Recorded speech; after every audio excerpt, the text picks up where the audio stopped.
Sa karagdagang pangbalitang lokal, Sir Nison, ito pong BTA appointments malapit na pong mapaso.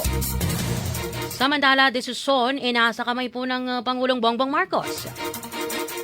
Buong detalye mula yan kay Bombosay Olis. Bombosay.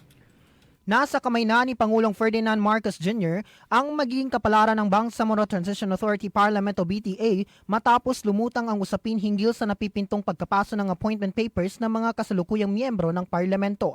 Sa pahayag ni BTA Parliament Speaker Muhammad Yacub, ipinunto niya ang Pangulo ang may kapangyarihang muling itatalaga sa pwesto ang mga kasalukuyang miyembro, papalitan ang mga bagong appointee o kaya'y magiging manatili ang mga ito sa ilalim ng tinatawag na holdover capacity habang wala pang nakatakdang halalan sa Bangsamoro Region.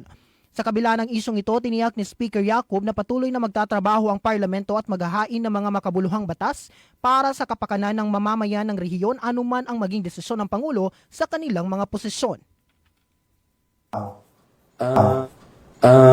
That is the authority of the President. Whether he continue hold over capacity of the Parliament or mag-a-appoint siya, depende sa anong mangyayari na pwede niya gagawin based on the legal process. So kami po as Member of Parliament, whatever happen, basta gagawin ng Parliament ang tungkuling as legislator of Bangsamoro. Yun lang focus namin. Since na nandito pa, we should work on our mandate.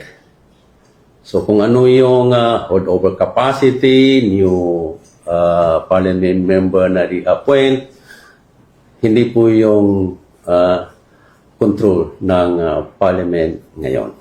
So we will wait for the whatever legal process na mangyari.